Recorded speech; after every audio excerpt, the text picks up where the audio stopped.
right, check this out. Here's some rest of our scores. Grovetown gets their second double-digit win of the season of the season. That's pretty crazy. We have Thompson over ARC. That was close. We watched that go down to 37 seconds. Benedictine over Burke County. Butler falling to Mary Parsons, and Josie also falling on the L side. There. All right, keeping it moving here. Laney getting another win for them. That is over Putnam. Jefferson County aced that game there. Washington County Northeast. We have that Lincoln County game that we just showed you. Warren County, though, falling to Johnson County. Oh, we got some more, too, because I thought we were done with that one. All right, Swainsboro, that's a big win for them. They have a couple 3-stars on that team that we're going to keep watching out for them, too. Briarwood over Glasscock. Augusta Prep, they won on the road this time. And Westminster also back in the win column finally for the first time this season. And Midland Valley also got that win in the last minute. They were down in the 1.111 mark. So for them to come back, that was a huge win for them. North Augusta obviously winning on the road there. Saluda over Rich Spring Minetta, huge win for them. And Fox Creek, that score just coming into the newsroom, 41-24 there. In Edisto, over Blackfield Hilda, 34-0. Hampton County and Allendale Fairfax. Bamberg Earhart, though, over Buford. I'm going to check on that Blackfield Edisto score because I think that might be backwards. That's going to be crazy if they ended up beating Blackfield Hilda, though. Swansea over Denmark Olar.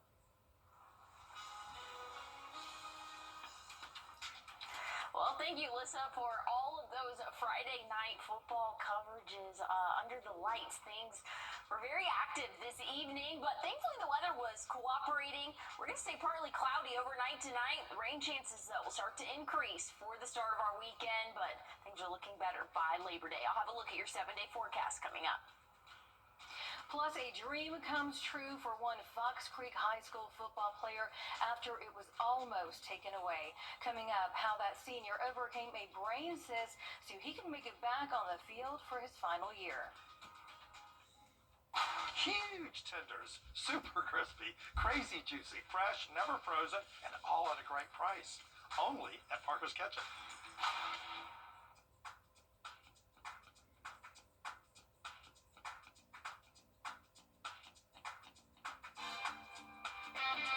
It's a great way to start your day with us. I'm Cliff Bennett. And I'm Mary Klingler on Morning Mix. Each day, we'll start you off by looking at the latest events. And talking to the great people that make the CSRA the place to be. Morning Mix, weekday mornings on News 12 and 26.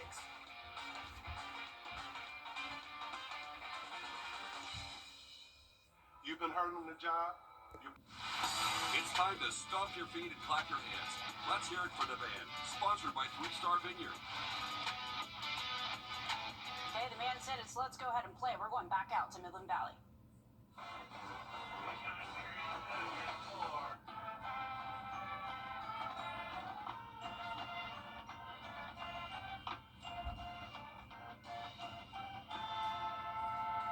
I think I say this every single week that I'm trying to guess which song they're playing. I have no idea. I know Lakeside will sometimes play T Swift, and it's pretty good, but I got nothing there, guys. I have no idea who's playing that, but it's great music. It sounds really nice, you know? Well, it definitely gets people in the spirit, you know. They're different. I think different schools just play different varieties of their music. They each have the songs, their go-to songs, and you get the crowd hyped and stuff like that, you know. Yeah, the fight songs. Every school has their own individual fight song there, but I love the band so much. It makes me so happy. So I'm so glad that we have this new segment. Isn't it? It's new, right? Yeah, completely new. I know we haven't really been over to Richmond County yet, and Richmond County's bands they're pretty great, guys. I can't wait for us to eventually show that, because I know Cross Creek had a little bit of a battle with Lady last year, and it was like everybody stopped and they went extra. So that's what I was talking about. Like Richmond County's Christmas parade, you had two rivals, and they would just go at it, and they knew where the cameras were too. So that's when they really broke it down. They were doing a battle of the bands. They do that, and I love it. It gets it so hyped for football. So yeah, and a good night for football too. Yes, definitely so. A lot better than what we saw last week, thankfully. We were mostly dry for pretty much all of us here in the CSRA. Overnight tonight, going to stay mostly dry, but once we wake up tomorrow morning, there's going to be that small chance of an isolated shower. So went ahead and put about 30-40% chance there. Here's what we're looking at. So early tomorrow morning, here's around 7:30. Again, we could see a few quick passing showers for south of I-20. Once we go throughout the afternoon, hit or miss showers for our area. I know this isn't really showing a lot of coverage. I think we'll see a little bit more than what this map is showing, but nonetheless, it's going to be hit or miss, not a total washout. So if you do have any Labor Day weekend plans, nothing should stop you there. Things are not looking too bad for our Saturday, Sunday. Really looking mostly dry, and things are not looking too bad for our Monday either. We're taking a look at the tropics, though. As we get close to the month of September, that's peak hurricane season. And so anything that's developing during the month of September, we're going to keep an extra close eye on. Off the coast of Africa, there's about a 20% chance of tropical development in this highlighted area, well away from the United States. But again, just something that we'll continue to monitor over the next couple of days to weeks for us. But here back at home, if you want to enjoy some college football, maybe traveling to Athens tomorrow, going to be very comfortable, maybe even a little bit on the mild side of things. We'll say in the 70s starting at kickoff, and we're going to continue to be in the 70s until the end of the game. Once the sun sets, we'll drop off into those 60s, but overall, it's going to be a little bit more on the cloudier side of things for those conditions for the football game tomorrow. So just kind of be aware of that. I think that rainfall, though, is really going to stay closer to the CSRA, and really south of I-20 looks to be the best chance of measurable rainfall. 79, though, here for that average high temperature. We'll be in the 80s once we get into Sunday and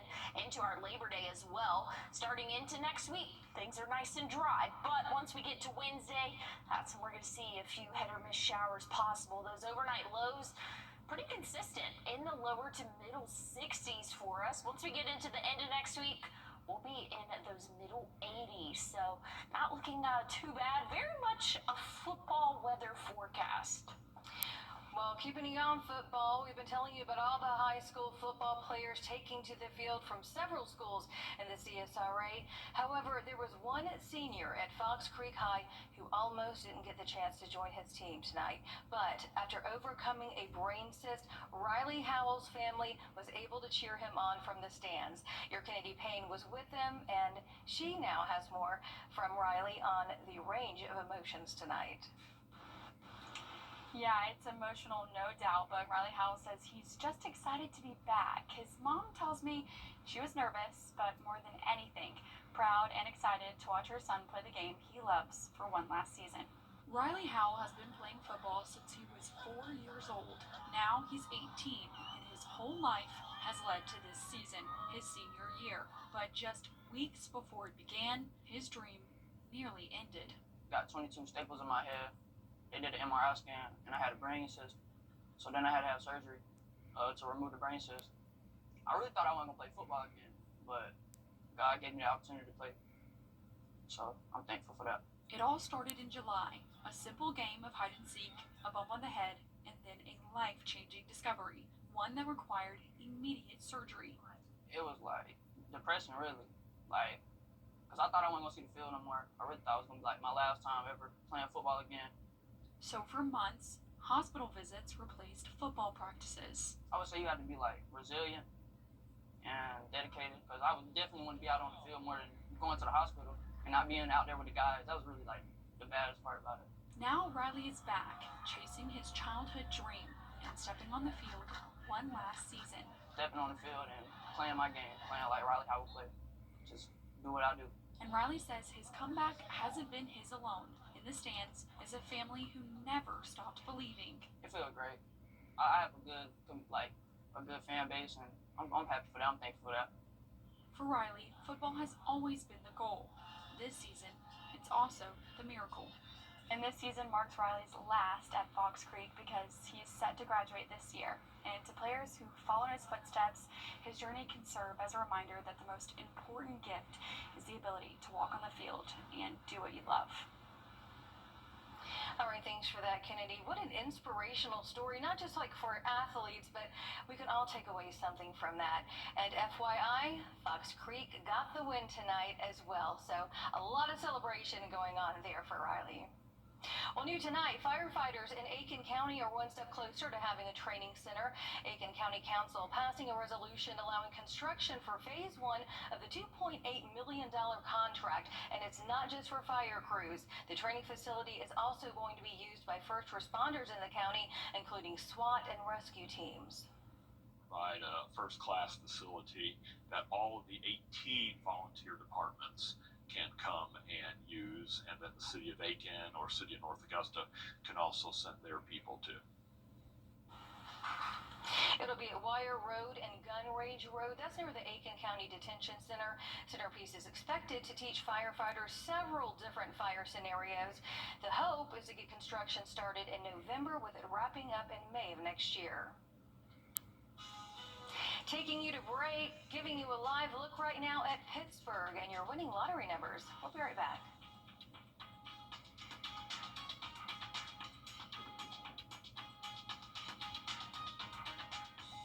Time and Temp, brought to you by your First Alert weather team. New season, new stuff. Powered by Jim Hudson Automotive Group. Welcome back. Today, the Orangeburg County Sheriff's Office announced upgraded charges against the man accused of hitting a South Carolina Highway Patrol trooper.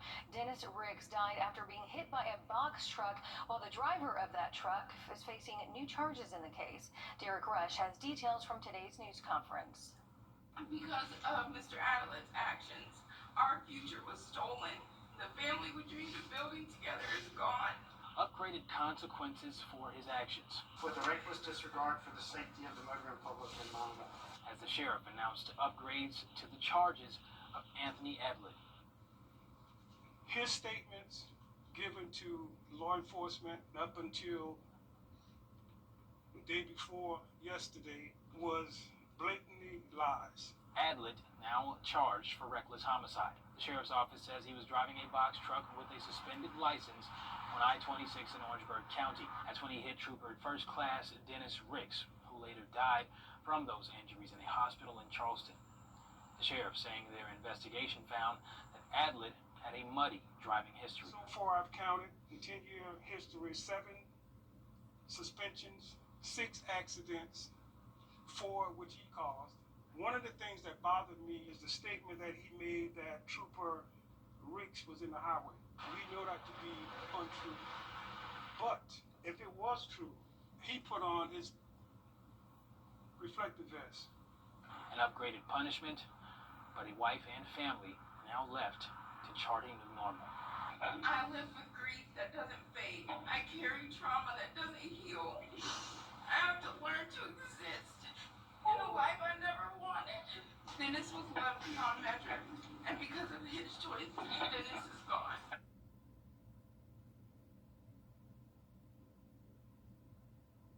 Your What to Wear forecast is sponsored by Bojangles. We know you miss them. If you're going to be on the road, so will law enforcement. They're going to be sharing it with you, working to make sure that the roads are safe.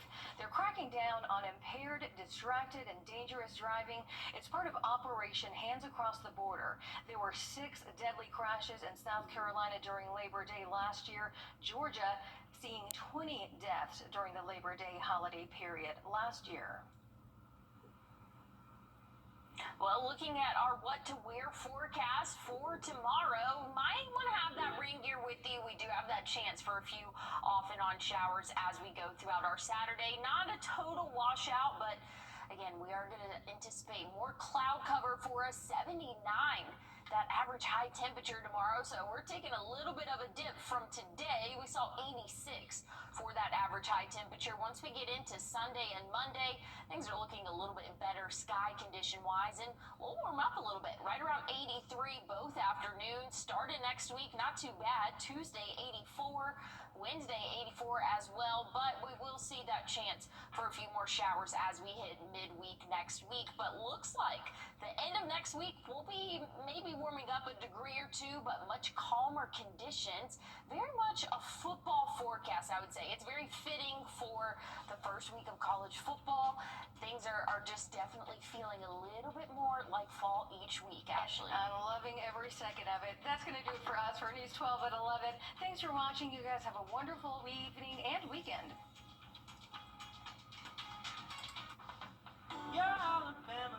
much.